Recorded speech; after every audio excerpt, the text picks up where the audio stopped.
नमस्कार साथियों, मैं बबलू दाकर स्वागत करता हूं आप सभी का धरणीधर एग्रो क्लासेज के ऑनलाइन प्लेटफॉर्म पर। साथियों, आज हम चर्चा करने वाले हैं फॉरेस्ट्री के अंदर जो ओल्ड प्रश्न पत्र हैं उनमें जो प्रश्न पूछे गए थे उनके सही आंसर क्या होंगे उनके बारे में हम चर्चा करने वाले हैं। तो आइए स्टार्ट करते हैं पुराने प्रश्न पत्र में पूछे गए प्रश्नों के सही आंसर क्या होंगे। तो हम ये जो प्रश्न पत्र सोल्व कर रहे हैं ये 2017-18 का प्रश्न पत्र सोल्व कर रहे हैं और इसके अंदर ये जो मैंने लिखा हुआ है ये सारे आंसर लिखे हुए हैं। पहले क्वेश्चन का अंदर 10 प्रश्न आते हैं जो ऑब्जेक्टिव टाइप का आते हैं, तो वो इसका सारा आंसर इधर लिखे हुए, और क्वेश्चन नंबर 2 के अंदर जो फिल इन द ब्लैंक्स आते हैं उसके सारे क्वेश्चन का आंसर इस तरफ लिखा हुआ है। ठीक है ना। तो स्टार्ट करते हैं। सबसे पहले जो क्वेश्चन नंबर फर्स्ट आता है इसके अंदर 10 क्वेश्चन आते हैं और ये एक क्वेश्चन इसमें 0.5 नंबर का रहता है, यानी कि आधे नंबर का एक क्वेश्चन रहता है। ठीक है ना। तो इस प्रकार हमारे इसके ये 5 नंबर का रहता है और ये भी हमारे 5 नंबर का रहता है। तो स्टार्ट करते हैं पहला क्वेश्चन का आंसर।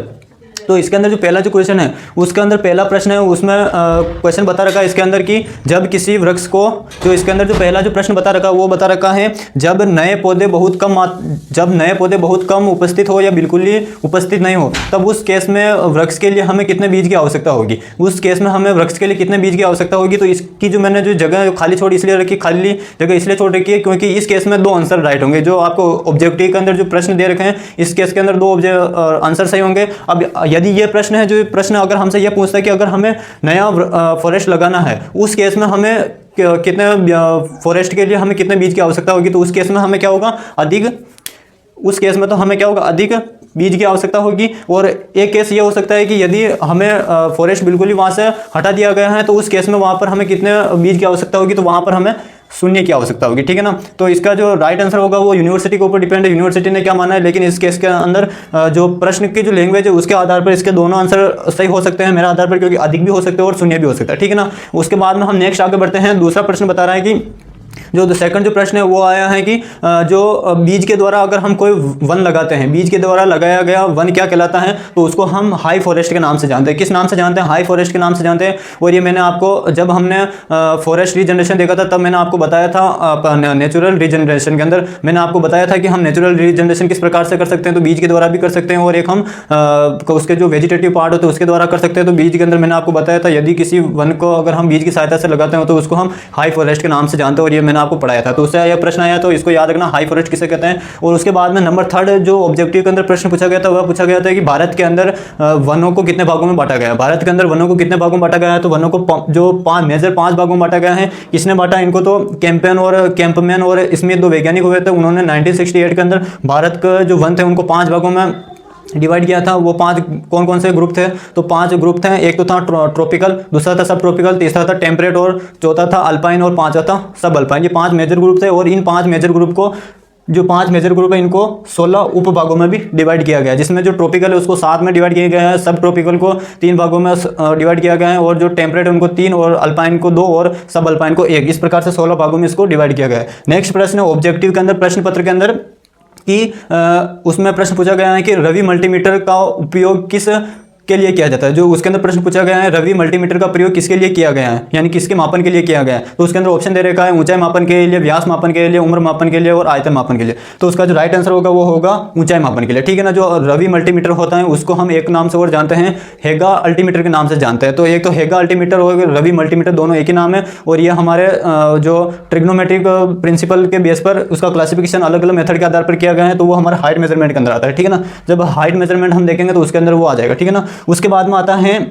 कि जंगल में जो लगने वाली जो आग होती है उसका, उस वृक्ष का वैज्ञानिक नाम क्या है। तो उस वृक्ष का वैज्ञानिक नाम हो जाएगा ब्यूटिया मोनोस्पर्मा। क्या हो जाएगा? ब्यूटिया मोनोस्पर्मा उसका वैज्ञानिक नाम हो जाएगा। ये आपको वैज्ञानिक नाम याद करना पड़ेगा। उसके बाद आया है अगला जो प्रश्न पत्र के अंदर प्रश्न दे रखा वो दे रखा है कि समान प्रकार की दूरियां किस प्रकार के वन के अंदर पाई जाती है, किस प्रकार के सिस्टम के अंदर पाई जाती है। एक समान दूरियां किस प्रकार के सिस्टम के अंदर पाई जाती हैं, तो ये जनरली पाई जाती है मोनोकल्चर प्लांटेशन के अंदर पाई जाती है। और मोनोकल्चर प्लांटेशन क्या होता है? तो मोनो का अर्थ होता है एक और कल्चर का अर्थ होता है कल्टीवेशन, यानी कि यदि हम एक ही प्रकार की फसल की या फिर एक ही प्रकार के जो प्रजाति होती है उसके अगर हम कल्टीवेशन करते हैं तो उसको मोनोकल्चर कहते हैं, और उसका यदि अगर हम प्लांटेशन कर रहे हैं तो उसको हम प्लांटेशन के अंदर रखते हैं। और ये जो कैरेक्टर होता है मोनोकल्चर प्लांटेशन, ये जो मोनोकल्चर जो कैरेक्टर होता है ये हमारा आर्टिफिशियल जो फॉरेस्ट होता है उसका एक कैरेक्टर होता है। जब मैंने आपको आर्टिफिशियल रीजनरेशन ऑफ फॉरेस्ट पढ़ाया था उसके अंदर मैंने बताया था जब कभी भी हम कृत्रिम वन लगाते हैं तो उसके 4 एक समान कैरेक्टर होते हैं। पहला तो होता है सेम एज के होते हैं वो, दूसरा होता है सेम एज के होते हैं, नंबर सेकंड होता है वो इसमें मोनोकल्चर होता है, यानी कि उनमें जो दूरियां होती है आपस में वो एक जैसी होती है। नंबर थर्ड होता है उसके अंदर जो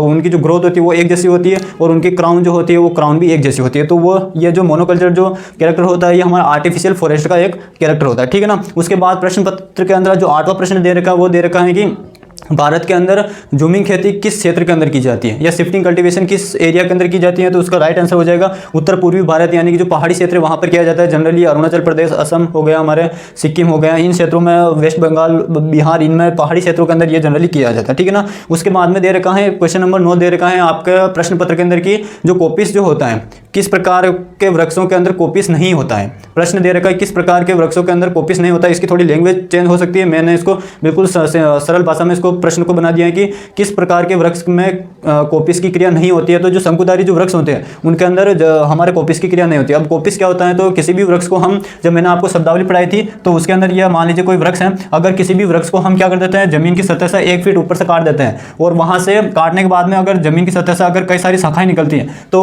उन शाखाओं से एक नया वृक्ष का निर्माण हो जाता है। तो इस क्रिया को हम कोपिस के नाम से जानते हैं। और जब मैंने आपको कोपिस के बारे में पढ़ाया था तब मैंने कोपिस का क्लासिफिकेशन भी बताया था। तो कोपिस का क्लासिफिकेशन 4 प्रकार का होता है। पहला होता है इसके अंदर स्ट्रॉन्ग कोपिस, जो ये कोपिस होता है इसके 4 प्रकार होते हैं। एक तो होता है स्ट्रॉन्ग कोपिस, दूसरा होता है बेड कोपिस, तीसरा होता है फेयर कोपिस, FAIR फेयर कोपिस, और नंबर 4 हो जाएगा इसके अंदर नोट कोपिस, ठीक है ना। तो ये चारों प्रकार के होते हैं। स्ट्रॉन्ग कोपिस क्या होता है, तो वह कोपिस जिसके अंदर कोपिस की जो क्रिया होती है वो बहुत ही ज़्यादा मात्रा में निकलते हैं कोपिस, उसे हम स्ट्रॉन्ग कोपिस कहते हैं। जैसे नीम हो गया, यूकेलिप्टिस हो गया। बेड कोपिस में क्या होता है, तो जिसमें बहुत ही कम निकलते हैं, यानी कोपिस की क्रिया होती भी है लेकिन बहुत ही घटिया प्रकार का उसके अंदर कोपिस निकलता है। और फेयर कोपिस में क्या होता है, तो बीज वाली श्रेणी का होता है। और नोट कोपिस क्या होता है, तो जिसके अंदर कोपिस की क्रिया हम बिल्कुल ही नहीं करते। तो जनरली जो शंकुधारी जो हमारे वृक्ष होते हैं जो पहाड़ी क्षेत्रों में पाए जाते हैं, बर्फीले क्षेत्रों में पाए जाते हैं, उनके अंदर हम कोपिस की क्रिया नहीं करते। तो इसका जो राइट आंसर होगा वो हो जाएगा शंकुधारी वृक्ष। ये मैंने जब आपको पढ़ाया था तब उसके अंदर मैंने आपको बताया था, ठीक है ना। अगला प्रश्न है प्रश्न पत्र के अंदर 10वां प्रश्न है कि वानिकी दिवस कब मनाया जाता है। विश्व वानिकी दिवस कब मनाया जाता है, तो यह 21 मार्च को विश्व वानिकी दिवस मनाया जाता है। और एक इसी के साथ में आप एक दिवस एक और याद रखना, विश्व पर्यावरण दिवस कब मनाया जाता है। तो विश्व पर्यावरण दिवस कब मनाया जाता है, 5 जून को मनाया जाता है। और पहली बार पर्यावरण दिवस कब मनाया गया था, 1974 में मनाया गया था, ये भी आपको याद रखना है। और लेकिन पर्यावरण दिवस घोषित कब किया गया था, किस ईयर में घोषित किया गया, तो 1972 में ये घोषित किया गया था।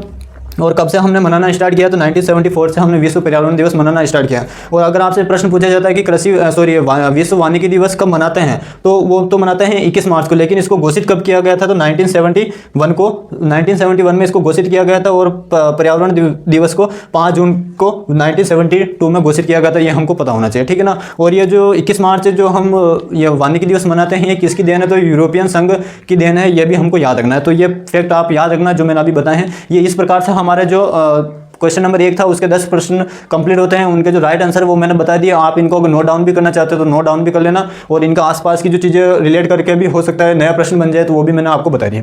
उसके बाद में हम नेक्स्ट आगे बढ़ते हैं।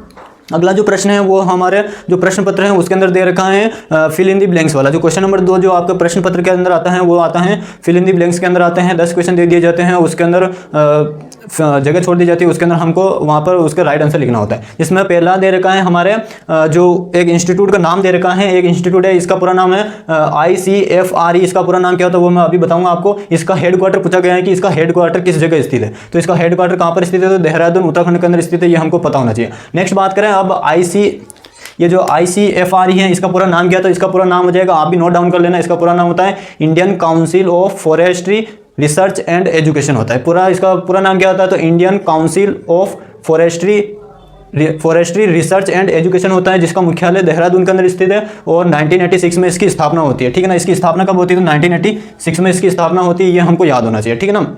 और इसके एक वर्ष बाद में 1987 में क्या होता है, तो पहली फॉरेस्ट रिपोर्ट निकाली जाती है। वो भी किसके द्वारा निकाली जाती है, तो फॉरेस्ट सर्वे ऑफ इंडिया के द्वारा निकाली जाती है, ये भी आपको याद रखना है, ठीक है ना। उसके बाद में प्रश्न दे रखा है कि किंग ऑफ टिम्बर यानी कि इमारती लकड़ी का राजा किसे कहते हैं, तो इमारती लकड़ी का राजा सागवान को कहते हैं, या सागौन को कहते हैं, या टिक को कहते हैं, ये आपको याद रखना, ठीक है ना। इमारती लकड़ी का राजा किसे कहते हैं, या किंग ऑफ टिम्बर के नाम से किसको जाना जाता है, तो सागवान को किंग ऑफ टिम्बर के नाम से जाना जाता है। ये प्रश्न पत्र में दे रखा है और फिल इन द ब्लैंक्स छोड़ रखा है, तो उसका आंसर हो जाएगा टी हो जाएगा, ठीक है ना। अब हम थर्ड क्वेश्चन की बात करें तो नंबर जो थर्ड जो क्वेश्चन है वो दे रखा है इसके अंदर जंगल का उगाना। कोई भी अगर हम फॉरेस्ट लगाते हैं तो इसमें प्रश्न दे रखा है प्रश्न पत्र के अंदर कि जंगल का उगाना, उसका सार संभालना और विरलन की क्रिया को सम्मिलित रूप से हम क्या कहते हैं। मान लीजिए हमने किसी भी एरिया के अंदर ये फॉरेस्ट लगा रखा है, ठीक है ना, इस प्रकार से ये फॉरेस्ट लगा रखा है। अब इस फॉरेस्ट का क्या करना है, हमको फॉरेस्ट का हमें देखभाल करनी है, उसके अंदर हमें टेंटिंग ऑपरेशन करना है और उसका सार संभाल करना, देखभाल सारी चीज़ करनी है। इस पूरी क्रिया को क्या कहते हैं, तो इस पूरी क्रिया को फॉरेस्ट्री के नाम से हम जानते हैं। किस नाम से जानते हैं, फॉरेस्ट्री के नाम से जानते हैं। तो इसका जो राइट आंसर हो जाएगा वो हो जाएगा वानिकी, ठीक है ना, वानिकी इसका राइट आंसर हो जाएगा। ये हमको पता होना चाहिए। ये आपके प्रश्न पत्र में दे रखा है कि किसी भी वन को लगाना, उसका सार संभाल करना और विरलन की क्रिया करना क्या कहलाता है, तो वो हो जाएगा हमारे वानिकी कहलाता है। और जनरली यही क्रिया हम वानिकी के अंदर करते हैं, ठीक है ना। और अगला जो प्रश्न दे रखा है नंबर 4 दे रखा है, वो दे रखा है कि किसी वृक्ष की कटाई से पहले होने वाली वृद्धि को क्या कहते हैं। प्रश्न पत्र के अंदर आपका प्रश्न दे रखा है किसी भी वृक्ष के अंदर उसकी कटाई से पहले होने वाली वृद्धि को क्या कहते हैं। तो उसकी कटाई से पहले होने वाली वृद्धि क्या कहलाती है, हमारे द्वितीयक वृद्धि कहलाती है। और ये जो सेकेंडरी जो ग्रोथ होती है ये जनरली प्लांट के अंदर होती है। मान लीजिए ये कोई ट्री है, ठीक है ना, ये कोई ट्री है, अब इसकी हमने कटाई नहीं की और कटाई से पहले इसके अंदर और ग्रोथ होने लग जाती है, बढ़ने लग जाता है, अपना यह जो क्षेत्रफल है वो बढ़ा लेता है, आयतन बढ़ा लेता है, ऊंचाई बढ़ा लेता है। और वो जो सारी जो क्रियाएं जो बढ़ती हैं वो किसके कारण बढ़ती है, सेकेंडरी ग्रोथ के कारण बढ़ती है। और सेकेंडरी ग्रोथ किसके अंदर होती है, तो प्लांट के अंदर होती है। और जिसके कारण किसका निर्माण होता है, कैम्बियम का निर्माण होता है, एधा का निर्माण होता है। यह भी हमको पता होना चाहिए, क्योंकि कई बार प्रश्न पूछा जाता है कि यदि सेकेंडरी ग्रोथ होती है तो सेकेंडरी ग्रोथ के लिए जिम्मेदार कौन होता है, तो वो कैम्बियम या एधा जिम्मेदार होता है, जिसके कारण सेकेंडरी ग्रोथ होती है। ये हमको पता होना चाहिए, ठीक है ना। उसके बाद में एक इंस्टीट्यूट दे रखा है, उसका पूरा नाम पूछा है। जो अगला जो प्रश्न पत्र का जो नंबर 5वां है, क्वेश्चन नंबर 5 है, उसके अंदर प्रश्न पूछ रखा है AFRI, ठीक है ना, AFRI इसका पूरा नाम क्या है, तो इसका पूरा नाम हो जाएगा एरिड फॉरेस्ट रिसर्च इंस्टीट्यूट। क्या हो जाएगा, एरिड फॉरेस्ट रिसर्च इंस्टीट्यूट। और ये कहाँ पर स्थित है, तो ये हमारे राजस्थान के अंदर जो जोधपुर जो जिला है, जोधपुर के अंदर ये स्थित है। और इसकी स्थापना कब होती है, तो 1987 में इसकी स्थापना होती है। 1987 में इसकी स्थापना होती है। और 1986 में किसकी स्थापना होती है, तो वो होती है Indian council of forestry research and education, इसकी स्थापना होती है देहरादून के अंदर 1986 में। उसके एक साल बाद में आफरी की स्थापना होती है जोधपुर के अंदर। और यह जो स्थापना होती है वो जून 1987 में इसकी स्थापना होती है। और एक बात याद रखना, 1987 में ही क्या निकाला गया था, 1987 में ही पहली हमारे फॉरेस्ट रिपोर्ट आई थी। भारत की पहली जो फॉरेस्ट रिपोर्ट आई थी, फर्स्ट इंडियन फॉरेस्ट रिपोर्ट आई थी, वो कब आई थी, 1987 में आई थी। ये भी हमको याद रखना है, ठीक है ना। तो मैं जो आपको आंसर बता रहा हूँ, इन चीज़ों को आपस में कॉम्बिनेशन बनाते हुए चल रहे हैं, ताकि हमारे एक से ज़्यादा मल्टीपल क्वेश्चन हमारे राइट होते चले, ठीक है ना। उसके बाद अगला प्रश्न है जो उसके अंदर दे रखा है, क्वेश्चन दे रखा है, अगला जो क्वेश्चन दे रखा है फिल इन द ब्लैंक्स के अंदर क्वेश्चन नंबर 6, उसके अंदर दे रखा है कि इसके अंदर जो प्रश्न दे रखा है वह दे रखा है कि वनों का रोपण, या फिर इसके अंदर दे रखा है वर्षा के दिनों में वनों का रोपण के साथ में कृषि फसल को लेना क्या कहलाता है। यानी कि एक तो एक जगह जो फॉरेस्ट है उसके अंदर हम क्या ले रहे हैं, एक तो फॉरेस्ट भी लगा रहे हैं और उसी के साथ साथ में हम क्या कर रहे हैं, उसी के साथ साथ में हम एग्रीकल्चर भी कर रहे हैं, यानी कि हम फसलों का उत्पादन भी कर रहे हैं। तो इसको हम किस नाम से जानते हैं, तो इसको हम एग्रो फॉरेस्ट्री यानी कि कृषि वानिकी के नाम से जानते हैं। और कृषि वानिकी की परिभाषा क्या होती है, तो ये कृषि वानिकी की परिभाषा ये होती है वनों के साथ साथ में फसल उत्पादन करना क्या कहलाता है, हमारे कृषि वानिकी कहलाता है। ये हमको पता होना चाहिए, ठीक है ना। उसके बाद में आया है जो प्रश्न, अगला जो प्रश्न दे रखा है पेपर के अंदर, वो आया है कि जो राजस्थान का जो राज्य वृक्ष है उसका वैज्ञानिक नाम क्या है। राजस्थान के राज्य वृक्ष का वैज्ञानिक नाम क्या है, तो वो हो जाएगा प्रोसोपिस सिनेरेरिया, इसका वैज्ञानिक नाम हो जाएगा। और आप एक बात हमेशा याद रखना, वैज्ञानिक नाम लिखते समय अगर हिंदी में लिख रहे हो तो आप नीचे अंडरलाइन भी किया करें। हो सकता है कि हमने प्रोसोपिस सिनेरेरिया नाम तो सही लिखा, लेकिन अगर उसके नीचे हम अंडरलाइन नहीं करेंगे तो वो हमारा गलत माना जाएगा, क्योंकि ये वैज्ञानिक नाम लिखते समय ये नियम होता है, अगर हिंदी में नाम लिखते हैं तो उसके नीचे अंडरलाइन की जाती है, ठीक है ना। उसके बाद में आता है कि फिल इन दी ब्लैंक्स में अगला क्वेश्चन दे रखा है 8वें नंबर का क्वेश्चन दे रखा है 17-18 वाला जो पेपर है उसके अंदर दे रखा है कि किस वैज्ञानिकों के द्वारा भारत में वनों का वर्गीकरण किया गया था, ठीक है ना। किन वैज्ञानिकों के द्वारा भारत में वनों का वर्गीकरण किया गया था, तो वो किया गया था कैंपेन व स्मिथ के द्वारा 1968 में किया गया था। कितने भागों में किया गया था, 5 भागों में किया गया था। और ये 5 भाग मैंने अभी आपको इधर नाम बताए थे, ये यहाँ पर बताए थे। इसमें प्रश्न जो ऑब्जेक्टिव के अंदर जो प्रश्न पूछा गया था वह प्रश्न पूछा गया था कि भारत के अंदर वनों को कितने भागों में वर्गीकृत किया गया है, तो कितने 5 भागों में किया गया है और 16 उपभागों में किया गया है। उनके मैंने नाम भी बताए हैं, तो वो यहाँ पर उसको भी आप यहाँ पर मेंशन कर देना, ठीक है ना। उसके बाद में पूछा गया है कि हम अगला जो प्रश्न पूछा गया है 9वें नंबर का, वह पूछा गया है कि सड़क के किनारे जो वृक्ष लगाते हैं उनको हम किस नाम से जानते हैं। सड़क के किनारे वृक्ष लगाते हैं उनको किस नाम से जाना जाता है, तो उनको जाना जाता है रोड साइड वेजिटेशन के नाम से जाना जाता है। किस नाम से जाना जाता है, तो रोड साइड वेजिटेशन के नाम से जाना जाता है, ये आपको याद रखना है। और अगला जो प्रश्न दे रखा है वह दे रखा है इसके अंदर, अगला जो प्रश्न दे रखा है वह दे रखा है इसमें अगला प्रश्न दे रखा है, प्रकाशरोही वृक्षों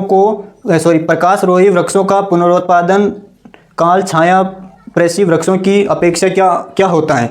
तो वहाँ पर हो जाएगा अधिक होता है, क्योंकि जो प्रकाश प्रिय जो वृक्ष होते हैं वो जितना ज़्यादा उनको प्रकाश मिलता है उतने ज़्यादा वो ग्रो करते हैं, उतने ज़्यादा वो प्रोडक्शन दे पाते हैं। और जो छाया प्रिय जो वृक्ष होते हैं वो शेडो के अंदर रहते हैं तो उनका प्रोडक्शन नहीं हो पाता उतना, और साथ ही साथ में उनकी जो भी स्टेम और लीफ होती है, ब्रांचेज होती है, वह कमजोर रह जाती है। तो ये हमारे प्रश्न होते हैं। कंप्लीट 2017-18 का जो पेपर था उसके मैंने आपको ऑब्जेक्टिव के आंसर क्या होंगे और फिल इन दी ब्लैंक्स के अंदर क्या राइट आंसर होंगे वो मैंने अपनी तरफ से कोशिश की है पूरा बताने की। मेरा अनुसार तो लगभग सारे आंसर सही है, लेकिन एक आध क्वेश्चन ऊपर नीचे हो सकता है, तो उसके लिए मैं आपसे माफ़ी चाहता हूं। बाकी ऑलमोस्ट के जो लगभग 20 क्वेश्चन है 20 में से ये मान के चलिए आप 17 से 18 क्वेश्चन के जो राइट आंसर है वो यही होंगे। और इसके अलावा मैंने आपको इनसे संबंधित और नए प्रश्न कौन से बन सकते हैं वो प्रश्न भी मैंने आपको बताए। अगर आप इसका स्क्रीनशॉट लेना चाहते हैं तो फटाफट से स्क्रीनशॉट लीजिए, उसके बाद में हम जिसके जो थ्योरी का जो एक क्वेश्चन है उनकी तरफ आगे बढ़ते हैं।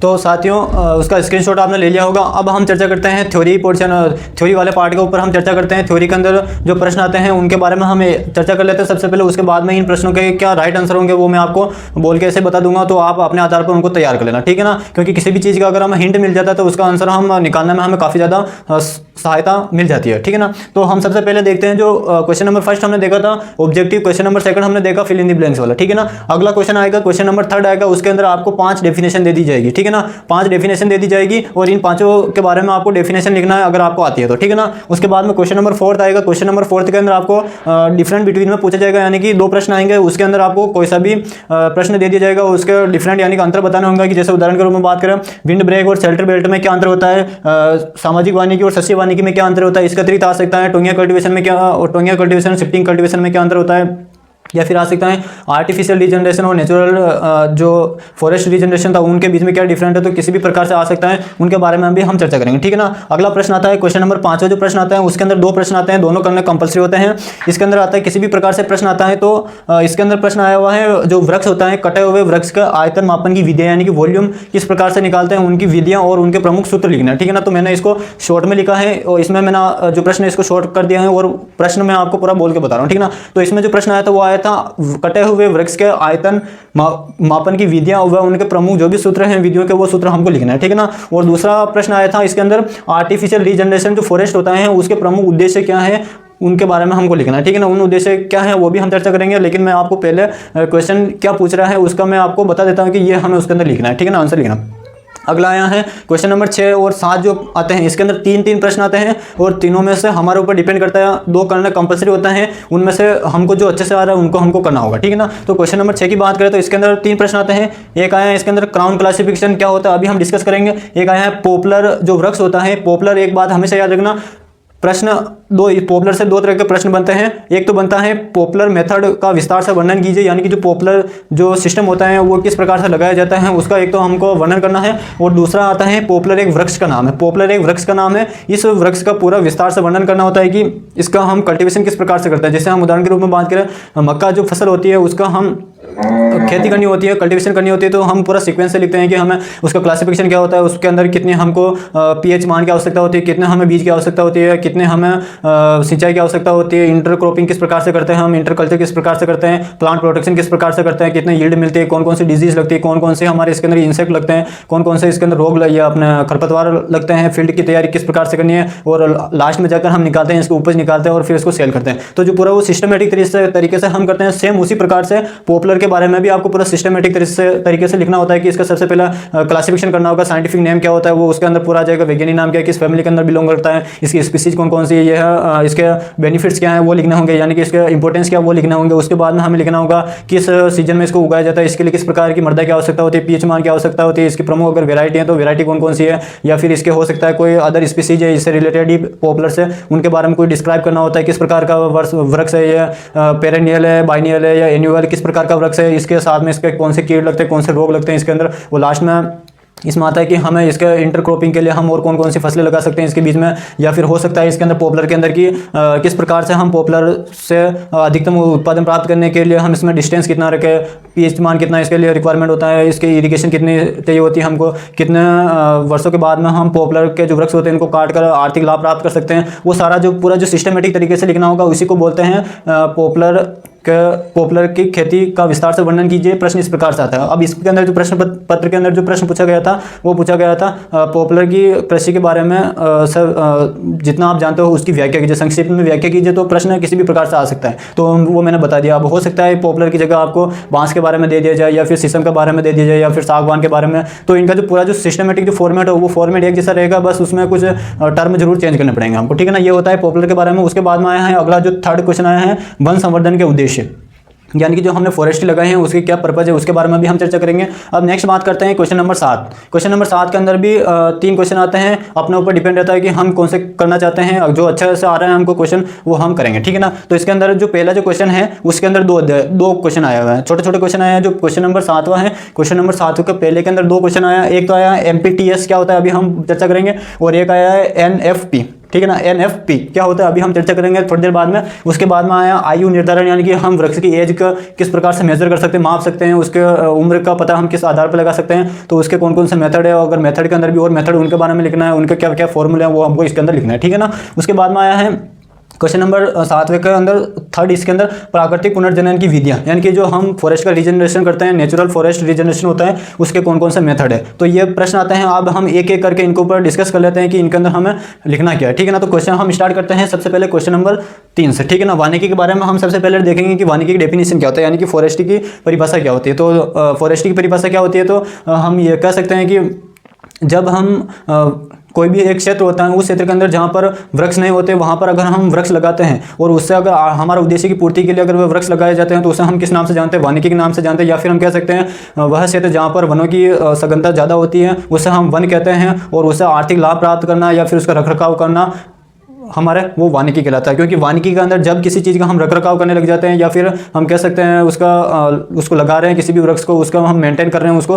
तो वो हमारे वानिकी के अंदर आता है। अगर वानिकी की और अच्छे से हम परिभाषा देखें तो अभी हमारे फिल इन दी ब्लैंक्स के अंदर वानिकी की परिभाषा आई थी, किसी भी वृक्ष किसी भी जगह पर वन को लगाना, उसका सार संभाल करना और उसके अंदर विलन की प्रक्रिया करना क्या कहलाता है, वानिकी कहलाता है, ठीक है ना। तो वानिकी की जो डेफिनेशन है वो आपके आधार पर आप किसी भी प्रकार से लिख लेना, वो सही होगी, ठीक है ना। उसके बाद आता है पोलार्डिंग। तो पोलार्डिंग क्या है, तो पोलार्डिंग एक मेथड है ये नेचुरल रीजनरेशन का। फॉरेस्ट रीजनरेशन के अंदर नेचुरल और आर्टिफिशियल दो आते हैं, जिसके अंदर नेचुरल के अंदर एक मेथड आता है जिसको हम पोलार्डिंग के नाम से जानते हैं। पोलार्डिंग क्या होता है, तो जब वृक्ष को भूमि की सतह से ऊपर 8 से 9 फीट से काट दिया जाता है और उससे अगर कई सारी शाखाएं निकलती है और उसके बाद में एक नए वृक्ष का निर्माण होता है, इस पूरी क्रिया को पोलार्डिंग के नाम से जानते हैं। और पोलार्डिंग भी 2 तरह का होता है, वो जब मैंने इसको बता रखा है, पोलार्डिंग जब हम पढ़े थे तब मैंने आपको बताया था, ठीक है ना। ये इसकी डेफिनेशन लिखनी है, इसमें ज़्यादा आपने को रामायण लिखनी नहीं है, ठीक है ना। पोलार्डिंग क्या होता है, तो मैंने आपको बताया था एक डायग्राम, ये वृक्ष मान लीजिए, ठीक है ना, ये एक वृक्ष हो गया। सभी इधर ध्यान देना। अब ये भूमि सतह, अगर भूमि की 1 फीट से अगर हम वृक्ष को काटते हैं और यहाँ से कई सारी शाखा निकलती है और इनसे अगर एक नए वृक्ष का निर्माण होता है, इसको कोपिस बोलते हैं। अगर यही क्रिया हम वृक्ष के ऊपर यानी 8 से 9 फीट ऊपर करते हैं, इस क्रिया को हम क्या कहते हैं, पोलार्डिंग के नाम से जानते हैं, ठीक है ना। उम्मीद आप सभी को समझ में आ गया होगा।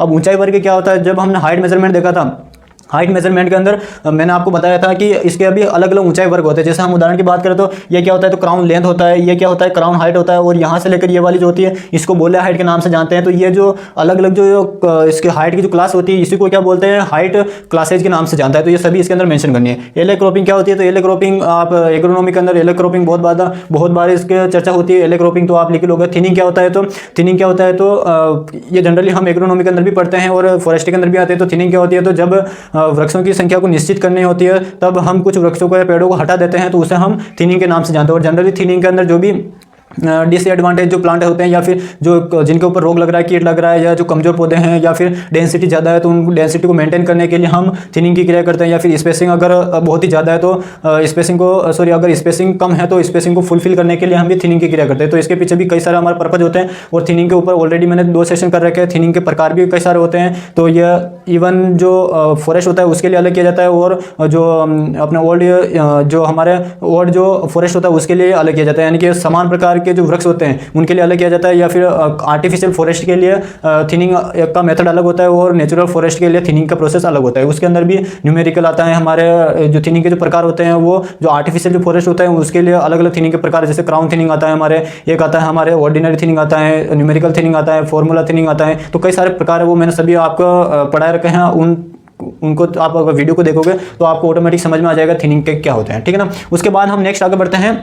डिफरेंट बिटवीन में आता है वायुरोधी और शेल्टर बेल्ट, यानी कि विंड ब्रेक और शेल्टर बेल्ट में डिफरेंट क्या होता है। तो जो इसके छोटे छोटे कई सारे की पॉइंट होते हैं, लेकिन जो एग्जाम पर्पज की दृष्टि से काफ़ी इंपॉर्टेंट होता है, इनमें सबसे बड़ा जो मेन डिफरेंट होता है वो यह डिफरेंट होता है कि शेल्टर बेल्ट के अंदर हम जो जनरली यूज़ में जो भी हम यूज़ में ले रहे हैं वो सारे क्या होंगे, जीवित जीव होंगे, जीवित होंगे। यानी कि शेल्टर बेल्ट के हम अगर वायु को रोकने के लिए अगर किसी भी प्रकार का जीवित कारक का उपयोग कर रहे हैं तो वो हमारे शेल्टर बेल्ट के अंदर आएगा, और वायुरोधी के अंदर जीवित प्लस निर्जीव दोनों चीज़ आती है। क्योंकि वायुरोधी का अर्थ क्या होता है, एक वायु का अवरोध, वायु का रोकना, या फिर वायु जिधर चल रही है उसके बीच में अवरोध उत्पन्न करना क्या कहलाता है, वायुरोधी कहलाता है। और वायुरोधी के लिए हम जनरली वृक्षों का उपयोग भी करते हैं, झाड़ियों का भी करते हैं, और साथ साथ में अगर हम कोई बड़ी दीवार बना देते हैं तो वह भी हमारे वायुरोधी का काम करता है। लेकिन जो शेल्टर बेल्ट होता है ये पर्टिकुलर जीवित पदार्थों या जीवित जीवों के माध्यम से बनाया जाता है, जिसके अंदर हम जनरली प्लांट को मेजर करते हैं, ठीक है ना। और ये किस शेप में लगाया जाता है, जो शेल्टर बेल्ट है हमेशा पिरामिड शेप में लगाया जाता है, इसके अंदर डिस्टेंस मेंटेन रखते हैं। शेल्टर बेल्ट के अंदर हम जनरली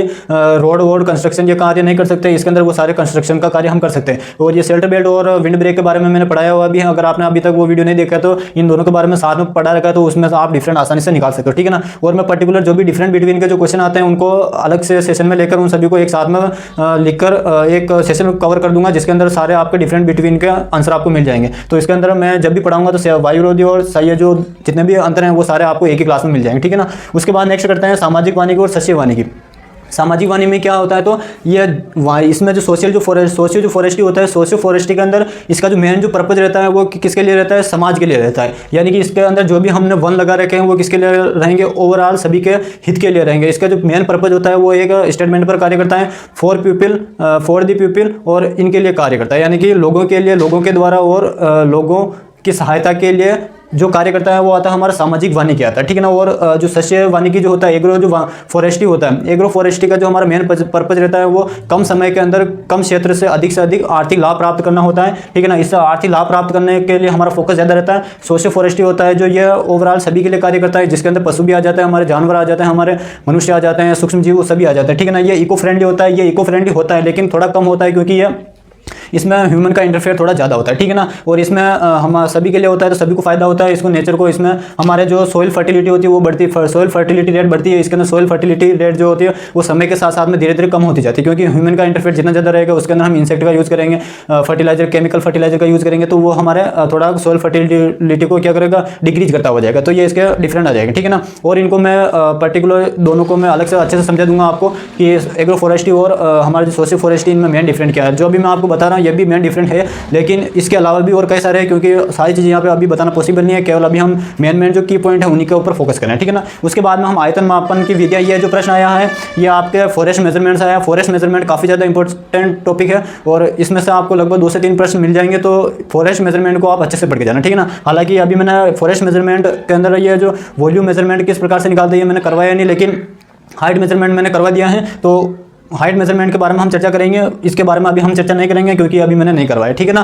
तो इसको हम स्किप करते हैं। उसके बाद में हम आते हैं आर्टिफिशियल रीजनरेशन जो फॉरेस्ट होता है उसके प्रमुख उद्देश्य क्या है। तो जनरली इसका जो पहला जो पर्पज हो जाएगा वो हमारा पर्पज हो जाएगा, जो इसका पर्पज होगा वो हमारा पहला उद्देश्य हो जाएगा इकोनॉमिकली हो जाएगा। पहला तो क्या हो जाएगा, इकोनॉमिकली हो जाएगा। नंबर सेकंड इसका जो उद्देश्य हो जाएगा वो हो जाएगा हम कह सकते हैं पहला तो इकोनॉमिकली हो जाएगा, दूसरा इन्वायरमेंट से रिलेटेड हो जाएगा। नंबर क्योंकि हम आर्टिफिशियल रीजनरेशन कर रहे हैं तो उसके अंदर बायोडाइवर्सिटी कम होगी, लेकिन जहाँ पहले नहीं थी उसकी तुलना में तो वहाँ पर बहुत ही ज़्यादा हमें बायोडाइवर्सिटी देखने को मिलेगी। और अगर हम हमारे आसपास अगर हमने आर्टिफिशियल फॉरेस्ट लगा रखा है तो वहाँ के जिस क्षेत्र में लगा रहेगा वहाँ का इन्वायरमेंटली ये जो इको फ्रेंडली है वो एक तरह से हमारे बेनिफिट रहेगा। इसके अतिरिक्त हम बात करें नंबर थर्ड हो जाएगा जो भी हमारा सस्टेनेबल डेवलपमेंट के जो गोल है उनको ये फुलफिल करता है। तो ये इसके मेन 3 पर्पज हो जाएंगे। इसके अलावा भी और भी कई पर्पज है, लेकिन क्वेश्चन नंबर 5 के अंदर इस पर केवल शॉर्ट नोट से संक्षिप्त विवरण देना होता है। तो 3 पर्पज खूब होंगे। कौन कौन सा, इकोनॉमिकली हो जाएगा, इन्वायरमेंट हो जाएगा और नंबर थर्ड हो जाएगा सस्टेनेबल डेवलपमेंट के जो गोल है उनको ये फुलफिल करता है, ठीक है ना। 3 हो जाएंगे।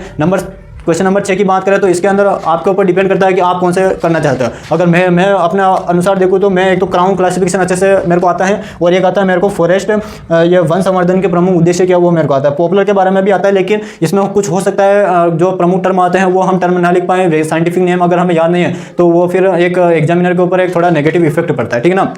तो हम इसके अंदर क्राउन क्लासिफिकेशन और वंशवर्धन के बारे में हम चर्चा करेंगे, ठीक है ना। क्योंकि पॉपुलर के बारे में मैंने आपको पहले बता दिया, जिस प्रकार हम क्रॉप के अंदर पूरा सिस्टमेटिक तरीके से क्रॉप को लिखते हैं, सेम उसी प्रकार हमें पॉपुलर, सिस्टम, सागवान, जितने भी आपके सिलेबस के अंदर या ट्री दे रखे हैं इनके बारे में हमको लिखना होता है, ठीक है ना। तो सबसे पहले हम बात करें क्राउन क्लासिफिकेशन, तो सबसे पहले हमारे मस्तिष्क में ये आना चाहिए कि क्राउन, आखिर जो क्राउन शब्द है, ये क्राउन शब्द कहते किसे, तो क्राउन किसे कहते हैं, तो सभी इधर ध्यान देना। जनरली ये कोई भी मान लीजिए ये ट्री हो गया, ठीक है ना, ये ट्री हो गया, इसके नीचे वाला जो मेन स्टेम होता है ये क्या कहलाता है, बोले कहलाता है। ये प्रमुख शब्दावली है, ये मैंने आपको कई बार बताया हुआ है, ठीक है ना। ये बोले के ऊपर का जो भाग होता है ये क्या कहलाता है, क्राउन कहलाता है। क्या कहलाता है, ये क्राउन कहलाता है। बोले के ऊपर का भाग क्या कहलाता है, क्राउन कहलाता है। और कई सारे क्राउन की जो लेयर होती है, कई सारे क्राउन का जो ग्रुप होता है वो क्या कहलाता है, हमारे कैनोपी कहलाता है। तो 3 टर्म कंप्लीट होते हैं। बोले क्या होता है, तो मेन स्टेम बोले कहलाता है, बोले का ऊपर का भाग क्राउन कहलाता है, और कई सारे क्राउन का ग्रुप क्या कहलाता है, हमारे कैनोपी कहलाता है। क्या कहलाता है, कैनोपी कहलाता है, ठीक है ना, जिसको हिंदी में हम छत्र के नाम से जानते हैं। छत्र आप इतना इंपॉर्टेंट नहीं है, आप केवल कैनोपी याद रखना, ठीक है ना। अब हम चर्चा करते हैं क्राउन क्लासिफिकेशन, ठीक है ना। क्राउन क्लासिफिकेशन के बारे में हम चर्चा करते हैं। तो जनरली क्राउन का जो क्लासिफिकेशन है वो 2 तरीके से किया जाता है। एक तो किया जाता है इसके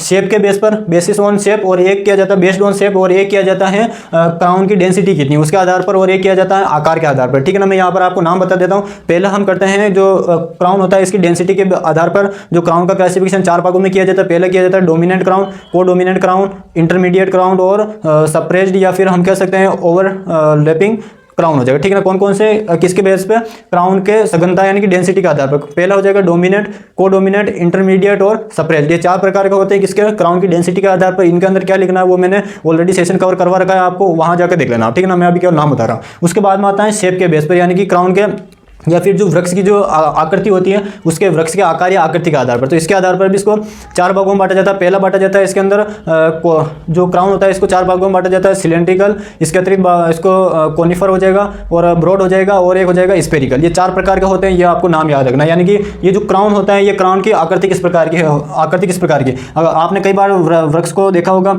कई सारे वृक्ष की आकृति इस प्रकार से होती है। जैसे अशोक जो वृक्ष होता है उसकी आकृति इस प्रकार से होती है, और आम का जो वृक्ष होता है वो इस प्रकार से होता है, यानी कि उसका जो एरिया होता है वो बहुत ही ज्यादा होता है। कई सारे ऐसे वृक्ष होते हैं जो इन दोनों के बीच में आते हैं, और कई सारे ऐसे वृक्ष होते हैं जो पहाड़ी क्षेत्रों में आपने वृक्ष देखे होंगे तो वो इस प्रकार से दिखाई देते हैं, ठीक है ना, जो वो शंकुधारी होते हैं। तो ये इनके आकार के आधार पर 4 भागों में बांटा जाता है, जिनको हम इसको तो बोलते हैं कोनिफर हो जाएगा, एक सिलेंड्रिकल हो जाएगा, एक हमारे स्पेरिकल हो जाएगा, और एक हो जाएगा हमारे कोनिकल हो जाएगा, ठीक है ना। तो ये 4 प्रकार का होते हैं, ये शेप के आधार बेस पर, और एक हो जाएगा हमारे डेंसिटी के आधार पर। वो मैंने आपको डोमिनेंट, को डोमिनेंट, इंटरमीडिएट और सप्रेस्ड हो जाएगा, वो 4 प्रकार का होता है। इसी के साथ हमारा ये क्राउन क्लासिफिकेशन कंप्लीट होता है। और इसके बारे में पूरी जो कंप्लीट इन्फॉर्मेशन है इसके अतिरिक्त इसके अंदर कई सारे मैंने एक्स्ट्रा की पॉइंट भी लिखवा रखे हैं, तो वो आप पूरी तरह से देख लेना, क्योंकि हो सकता है न्यू टाइप के अंदर प्रश्न बन सकते हैं उनसे, ठीक है ना। ये क्राउन क्लासिफिकेशन होता है। उसके बाद हम चर्चा करते हैं वन संवर्धन, यानी कि जो फॉरेस्ट होते हैं उसके प्रमुख उद्देश्य क्या होता है। अल्टीमेटली जो वन संवर्धन होता है इसको हम किससे डिनोट करते हैं, फॉरेस्ट से डिनोट करते हैं। तो इसके प्रमुख उद्देश्य क्या होते हैं, तो कई सारे उद्देश्य होते हैं। जैसे हम बात करें सबसे पहले हो जाएगा इकोनॉमिकली इसका बेनिफिट पर्पज हो जाएगा, तो वो हम देख सकते हैं। जैसे हम बात करें इकोनॉमिकली के अंदर भी हमारे कई सारे आ जाएगा, जितने भी इंडस्ट्री होती है उसके अंदर। जैसे हम बात करें बेम्बू इंडस्ट्री हो गया, टिम्बर इंडस्ट्री हो गया, टी इंडस्ट्री हो गया। इसके अतिरिक्त हम बात करें स्पोर्ट इंडस्ट्री हो गया, ये हो जाएगा एक हमारा पेपर इंडस्ट्री हो गया। उसके अंदर जनरली हमारे ये किसके फॉरेस्ट का है, जो फॉरेस्ट के अंदर उगने वाले वृक्षों का ही उपयोग करते हैं। इसके अतिरिक्त बात करें हम इन्वायरमेंट के प्यूरिफिकेशन के अंदर लिए हो जाएगा। इसके अतिरिक्त हम बात करें हमारे जो भी हमारे आर्थिक उद्देश्य हो जाएगा वो, इसके अतिरिक्त औद्योगिक जो उद्देश्य की पूर्ति के लिए हो जाएगा। इसके अतिरिक्त हम बात करें हमारे जो भी धार्मिक स्थल होते हैं उनके लिए हो जाएगा। और इसके अतिरिक्त हम बात करें अभी पर्यावरण की शुद्धता के लिए हो जाएगा। तो ये इसके प्रमुख उद्देश्य हो जाएंगे, और मैंने इस पर भी सेशन कर रखा है, तो वो हमारे पर्पज की पूर्ति कर रहे हैं, ठीक है ना, वो आप वहां से देख लेना। अब हम बात करते हैं क्वेश्चन नंबर 7 की चर्चा करते हैं। क्वेश्चन नंबर 7 के अंदर जो तीनों जो प्रश्न है ये तीनों प्रश्न इंपॉर्टेंट है, और इनमें से प्रश्न हर बार ये रिपीट होते रहते हैं। सबसे पहले बात करते हैं MPTS का पूरा नाम क्या होता है। तो MPTS का पूरा नाम होता है, M का नाम होता है मल्टी, P से पर्पज, T से ट्री, और S से हो जाएगा सिस्टम, यानी कि मल्टीपर्पज ट्री सिस्टम क्या होता है इसके बारे में आपको सविस्तार बताना है। तो मैं आपको शॉर्ट में बता देता हूँ। मल्टीपर्पज ट्री जो सिस्टम होता है, जैसे हम उदाहरण की बात करें एग्रो फॉरेस्ट्री जो सिस्टम आता है वो किसके अंदर आता है, ये हमारे मल्टीपर्पज ट्री सिस्टम के अंदर आता है। जैसे उदाहरण के रूप में समझना इधर आप, मल्टीपर्पज ट्री सिस्टम में क्या होगा, तो जैसे हम बात करें यहाँ पर सिल्वी, यहाँ पर हम बात करें सिल्वी एग्री पोस्चुरल, ठीक है ना। अब ये जो सिस्टम होगा ये किस प्रकार का सिस्टम है, ये मल्टीपर्पज ट्री सिस्टम। इसमें क्या होगा, सिल्वीकल्चर यानी कि हम वनों को भी जो वन है उनको अंदर वृक्षों को उगा रहे हैं। एग्री यानी कि यहाँ पर हम कृषि कार्य भी कर रहे हैं। पोस्चर यहाँ पर हम क्या कर रहे हैं, यहाँ पर हम मुर्गी पालन ये सारी चीज़ें हम कर रहे हैं, ठीक है ना। तो ये पशुधन हो गया, वो सारी क्रियाएं हम कर रहे हैं जिसको हम सिल्वी एग्री पास्चरल या फिर एग्री सिल्वी पास्चरल के नाम से इसको जाना जाता है, ठीक है ना। या फिर हो सकता है मल्टीपर्पज ट्री सिस्टम के अंदर और कई सारे हम सिस्टम को अपना सकते हैं। तो ये एक हमारी इसके अंदर आ जाएगा, ठीक है ना। उसके बाद में आता है अगला प्रश्न हो जाएगा NFP। इसका पूरा नाम होता है नेशनल फॉरेस्ट पॉलिसी। क्या होता है नेशनल फॉरेस्ट पॉलिसी, इसके बारे में आपको सविस्तार बताना है। यानी कि नेशनल फॉरेस्ट पॉलिसी इंडिया का अब तक 3 बार फॉरेस्ट पॉलिसी आ चुकी है। पहली आई थी 1894 में, दूसरी आई थी 1952 में और तीसरी आई थी 1988 के अंदर आई थी। इन तीनों का उद्देश्य क्या थे, तो 1894 में आई थी वो ब्रिटिश गवर्नमेंट के द्वारा लाई गई थी और इसके जो प्रमुख उद्देश्य था वो रेवेन्यू कलेक्शन करना। और एक इसके अंदर जो उद्देश्य रखे गए थे वो ब्रिटिश गवर्नमेंट के द्वारा एक ही उद्देश्य रखा गया था कि हमें अधिकतम फॉरेस्ट से क्या करना है, रेवेन्यू कलेक्शन करना है, ठीक है ना, यानी कि राजस्व की प्राप्ति करनी।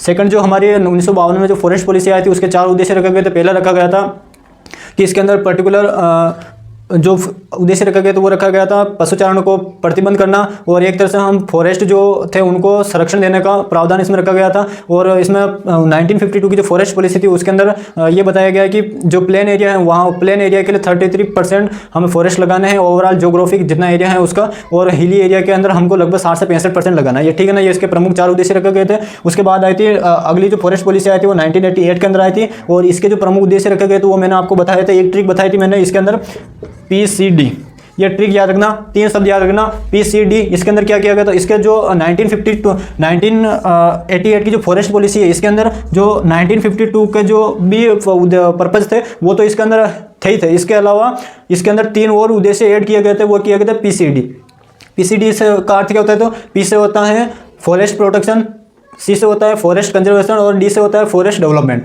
ठीक है ना। इसी को तीनों को शॉर्ट में मैंने ट्रिक बनाकर रख दिया PCD, ठीक है ना। यानी कि हमें वनों का सुरक्षा भी प्रदान करनी है, वनों का संरक्षण फॉरेस्ट प्रोटेक्शन फॉरेस्ट कंजर्वेशन संरक्षण करना है उनका, और फॉरेस्ट डेवलपमेंट यानी कि उनका विकास करना, ठीक है ना। इनको PCD के नाम से हम जानते हैं। ये होती है हमारी फॉरेस्ट पॉलिसी कंप्लीट, ठीक है ना। इसके एडवांटेज क्या डिसएडवांटेज क्या है और फॉरेस्ट पॉलिसी के आधार पर वनों को कितने भागों में बांटा गया, तो 4 भागों में बांटा गया था। कौन कौन से, एक बांटा गया था protective forest, national forest, village forest और ट्री लैंड, ठीक है ना। 4 भागों में बांटे गए थे, वो भी आप देख लेना, मैंने इनको सबको कवर करवा रखा, ठीक है ना। उसके बाद में आता है वृक्षों की आयु का निर्धारण, यानी कि हम वृक्षों की आयु किस प्रकार से माप सकते हैं। तो मैंने आपसे पहले बताया था फॉरेस्ट मेजरमेंट से काफ़ी अच्छे प्रश्न बनते हैं। एक तो आया है इसके अंदर आयु का निर्धारण और एक आया था इसका वॉल्यूम मेजरमेंट, ठीक है ना। तो आयु का निर्धारण हम 2 तरीके से कर सकते हैं, एक कर सकते हैं हम नेचुरल मेथड के माध्यम से, नेचुरल, और एक कर सकते हैं आर्टिफिशियल, ठीक है ना। तो नेचुरल किस प्रकार से कर सकते हैं, तो नेचुरल में क्या किया जाता है, वृक्ष को तने को काटा जाता है, काटने के बाद में उसके अंदर जो रिंग होती है उन रिंग को गिनने के आधार पर जितनी ज़्यादा रिंग होगी वो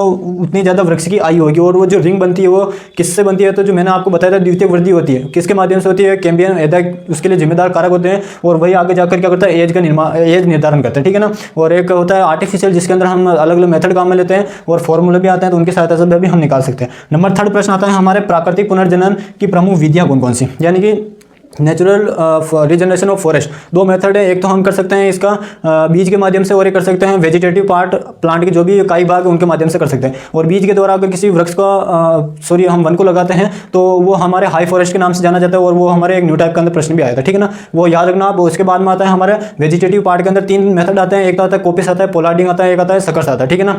पोलार्डिंग, कोपिस और सकर्स, ये क्या होता है। पोलार्डिंग हमने डेफिनेशन में चर्चा की थी, कोपिस क्या होता है तो वो मैंने आपको अभी बताया था, आपको कोपिस और पोलार्डिंग दोनों साथ में बताए थे। और कोपिस के मैंने प्रकार भी बताए थे, 4 प्रकार होते हैं, स्ट्रॉन्ग कोपिस, बेड कोपिस, फेयर कोपिस और नॉट कोपिस, ये मैंने आपको बताए थे वहाँ पर। और इसके अलावा जो सकर्स होते हैं, सकर्स क्या होता है तो जनरली ये मान लीजिए ये हमारा ट्री है और इसका जो रूट जोन जो होता है वहाँ से अगर तलवार के जैसे अगर छोटी छोटी कलियाँ निकल जाती है और उनको वहाँ से काट कर अलग जगह ट्रांसप्लांटिंग कर दी जाती है और उससे एक नए वृक्ष का निर्माण हो जाता है, उसको हम सकर्स के नाम से जानते हैं, जो जनरली रूट सकर्स इसके अंदर आता है। ये होता है प्राकृतिक पुनर्जनन की प्रमुख विधियाँ होती है। और इसके अंदर जनरली याद रखना, आप केले का उदाहरण याद रखना, नेचुरल रीजनरेशन के अंदर सकर्स जैसे हम बात करें उसके अंदर क्या किया जाता है, तो केले के अंदर स्वार्ट सकड़ होते हैं, वहाँ उस केले में भी यही किया जाता है, जो यहाँ से छोटी छोटी जो कलियाँ निकलती हैं उनको काट लिया जाता है, जिनकी आकृति तलवार की जैसी होती है, स्वार्ट सकर्स के नाम से जानते हैं। और उनसे आगे जाकर एक नए वृक्ष का निर्माण हो जाता है, नए केले का एक पौधे का निर्माण हो जाता है, जो एक आगे जाकर एक बड़े से एक पौधे में विकसित हो जाता है और वो आगे जाकर फलन देने लग जाता है। ये होती है हमारे प्राकृतिक पुनर्जनन की प्रमुख विधियाँ, जो मैंने बताया आपको बीज के द्वारा या फिर बीज के द्वारा और काई भाग के द्वारा, ठीक है ना। ये प्रमुख विधियां होती है। उम्मीद है आप सभी को 2017-18 के अंदर जो प्रश्न आए थे उन सभी का अंदर आंसर क्या लिखना है वो आपको समझ में आ गया होगा, ठीक है ना। हिंट मैंने बता दिया। अब ये कई बार ये प्रश्न रिपीट होते हैं और आप देखना एग्जाम के अंदर पैटर्न ये रहेगा, क्वेश्चन थोड़ा बहुत ऊपर नीचे हो सकता है लेकिन मोस्ट ऑफ जो क्वेश्चन होंगे वो इनमें से रिपीट होंगे, ठीक है ना। और इसके अतिरिक्त एक एग्रो फॉरेस्ट्री से इसमें से कम प्रश्न आए हैं, लेकिन पिछले जो 1 या 2 वर्षों से जो प्रश्न आ रहे हैं 2021 और 22 वाले में, उसमें से एग्रो फॉरेस्ट्री के अंदर से काफ़ी अच्छे से प्रश्न आए हैं। टोंगिया कल्टीवेशन क्या आता है, शिफ्टिंग कल्टीवेशन क्या है, हम बात करें एग्रो फॉरेस्ट्री के जो सिस्टम है उनका क्लासिफिकेशन कीजिए, तो वो प्रश्न आते रहते हैं, तो उनको भी आप अच्छे से देख लेना। बाकी इसके बाद के जो प्रश्न पत्र हैं उनको भी हम सोल्व करेंगे। अगर आपको ये सेशन अच्छा लगा तो अपने साथियों से ज़्यादा शेयर करें। अब और चैनल को अभी तक सब्सक्राइब नहीं किया तो चैनल को सब्सक्राइब करें। मिलते हैं नेक्स्ट क्लास में, तब तक के लिए जय हिंद जय भारत।